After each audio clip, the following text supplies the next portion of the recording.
À travers la décision du Conseil constitutionnel, le RDPC vient à nouveau de jouer sa partition à la perfection. Cette partition qui mènera à sa propre destruction. Parce que l'exclusion aussi barbare de Maurice Kamto et indigène même de Maurice Kamto par le Conseil constitutionnel ne fait qu'accroître l'aura de ce dernier à l'international. Ça le nourrit à nouveau. Maintenant, cette comédie du Conseil constitutionnel va être vue dans le monde entier en fait. C'est une honte pour nous, mais en même temps, d'un autre côté, il faudrait que vous regardiez ça comme quelque chose de positif, que le mouvement, surtout de la diaspora, doit nourrir.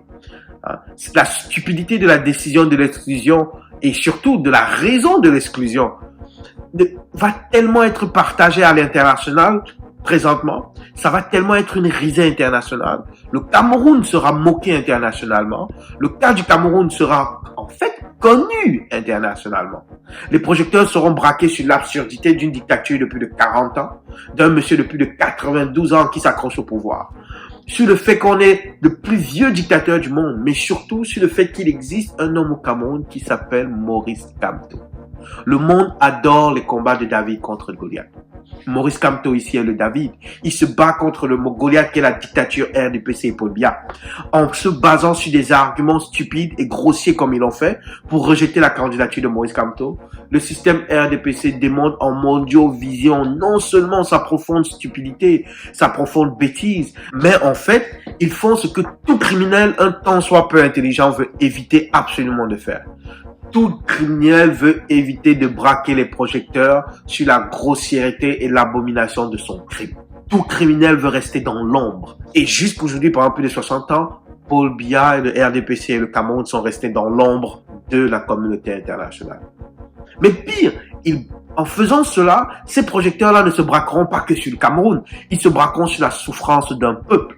Ils se braqueront sur Maurice Kamto et nourriront encore plus son aura internationale. Je vous l'ai dit, chacun jouera sa partition. Et si chaque parti le fait à la perfection, le Cameroun aura son soulèvement populaire pour élever Kamto à la présidence. Ou pire, le Cameroun aura un autre soulèvement qui mènera à une implosion à cause de plusieurs rébellions armées régionales. Et ça dépendra de la partition du joueur final, du joueur le plus important qui est le peuple, qui est vous, moi, nous tous. C'est très important que vous le gardiez en mémoire. Ce qui s'est passé, oui, ça peut ressembler comme un recul. C'est douloureux dans notre chair, dans notre âme, dans notre conscience. Mais c'est positif aussi parce que à ce moment-ci, ces vidéos de moquerie, oui, ils s'en moquent, passent à l'échelle internationale et les gens se rendent compte de la situation au Cameroun. Les gens se rendent compte de l'absurdité dans quoi on vit. Et cela est positif et on doit beaucoup plus investir de ce côté-là. Avoir plus de réactions internationales, plus de marche à l'international. Pas juste des Camerounais, des Africains en général. Mais comme je vous l'ai dit tantôt, la façon dont le changement se fera dépendra principalement du peuple. Alors mon message au peuple camerounais, du nord au sud, de l'est à l'ouest, est le suivant. Soit nous marchons ensemble pour notre liberté comme un seul peuple, ou nous périrons individuellement, une ethnie à la fois, comme des imbéciles, et nous n'aurons plus de pays où vivre en harmonie. Pensez-y.